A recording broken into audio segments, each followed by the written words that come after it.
Good evening. Before I begin my story, I want to acknowledge that I do mention of ancestors, and I do acknowledge and I hear the protocols, and I thank you.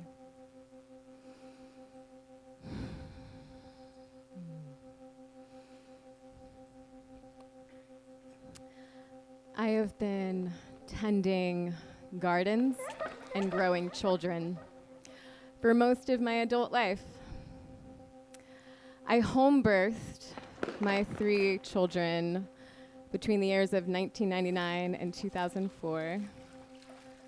Our 3rd child, who we named True, I caught in the waters of a birthing tub between my own 2 hands. For nearly 20 years, I taught cooking and gardening classes at the Organic Growers School. And I helped to grow and emerge what is now the Dr. John Wilson Community Garden, tending that place and creating with our community a sanctuary of food and medicine where we grow not just those things, but we grow health and community and connection.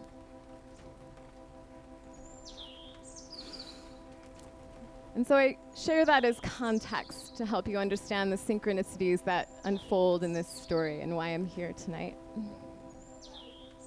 In the winter of 2023, I found myself in V. Kapoor's kitchen at their counter with another woman, and between us, there was a counter full of vegan chocolate cashew cheesecake and kimchi waffles that had been made on a waffle iron, and bottles and jars of homemade herbal oil and jalapeno sea salt and tinctures. No, there was just the 3 of us. It was a modern day kitchen witches barter. And that's the night that I met Megs Trepp. And Megs has long, soft, straight brown hair and big brown eyes. And she had the quiet confidence in a young woman of someone who's been through something. I learned that evening that during COVID, she had come down with an autoimmune disorder that compromised her ability to eat much of anything. And in the search for healing, she turned to gardening to nourish her body. And when her grandma, Trepp, found out that she was growing her own food, she gifted her a treasure of seeds from her grandpa. And her grandpa, Trepp, had grown this tomato, named the Grandpa Trepp tomato, for over 35 years, every year saving the seed for the next year. And when he passed, his wife saved those seeds. And when Megs began to grow food, she gave her those seeds. And when Megs met me, we found kindred spirits in one another, and she wanted to gift me those seeds. And so we met up in the spring. We had to coordinate because Megs lived in Madison County at the time, and I live in Black Mountain. And we finally found our way to each other, and the seeds found their way into my hands. And I planted them with curiosity and wonder. And I transplanted them out that spring after Mother's Day. And I watched them grow with vigor and intention. The leaves, that nostalgic, sharp, delicious smell that only tomatoes uniquely have. And that summer, I texted her my gratitude and my delight at growing this vegetable, this beautiful, beautiful tomato. And when I harvested the first one, I was just in awe. Grandpa Trepp tomatoes are the kind of tomato an heirloom gardener lusts after. It is a 2-hand tomato. It is the kind of tomato you make a meal around. And so I was excited to grow them again in 2024. And I texted Megs to let her know I was planting them again. And I didn't hear from her for a while.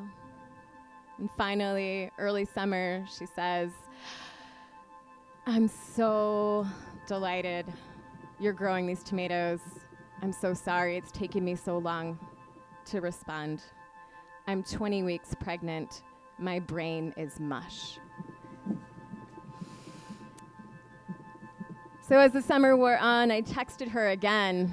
This time, the hand of my 19-year-old son eclipsed by a Grandpa Trepp tomato. Again, just sending my gratitude through the lines. And as August rolls around, she texts to say, "I'm 37 weeks pregnant. It means the world to me that you're growing these tomatoes. I miss my garden dearly, but I am so pregnant. There's just no way I'm going to get in the garden this summer."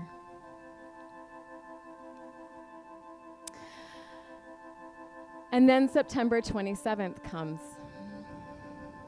And we wake up to Hurricane Helene, rocking the trees from their foundations onto our neighbor's yard, and wind whipping above in these 100-year-old oaks that surround our home. And as the rain died down, gently touching our shoulders, we met with our neighbors in the road where there weren't cars driving and there was no communication by phone. And we checked in. And my next door neighbor and I immediately walked down to the community garden, which lies along the Swananoa River, in which I feel like is my fourth child. And I was astonished as we watched the Swananoa River recede from the I-40 bridge 26 feet above its normal gentle flow, that the community garden was nearly untouched. Just a receding of water from a small fraction of the beds where we grow on for donation. And only one of the nearly 100 gardeners that grow food down there, only one of their beds had been flooded. And we walked back up onto the hillside and continued to watch the waters recede. And we fed ourselves raspberries from the vines, from the fall vines. And had no idea of the destruction downstream or the extent of the destruction all around. But in that moment, the raspberries were so sweet and so nourishing, and we felt safe. And so for the next week, we hauled rainwater from the community garden to our neighbors. We boiled that rainwater from the community garden to wash our dishes and wash our bodies. And occasionally, the Wi-Fi would send a message through our phone, and I got one from Megs. "How are you?" And I responded, "I'm still eating Grandpa Trepp tomatoes, and there are seeds fermenting on my counter. How are you?" And she sent pictures of baby Laurel. And I had not yet cried since the hurricane hit Western North Carolina. I'd done a pretty good job of not looking further afield than I could walk or bike.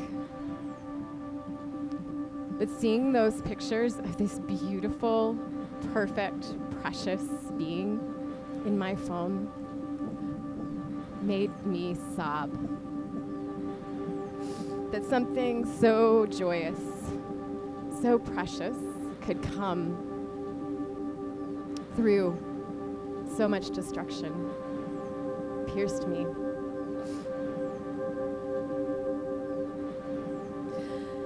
And Megs wrote, I have water. I have hot water. I have a washer and dryer. I have showers. Do you want to come over? And honestly, and maybe those of you who were here then can remember, the thought of getting in my vehicle to drive felt big. But I wanted to see that baby. So we made a plan, my husband and I, to drive out to Madison County to see Megs. And when I got her address, I was just floored. Because Megs gave birth to her child just about a 2-hour walk over the mountain from where I gave birth to my oldest child 25 years before.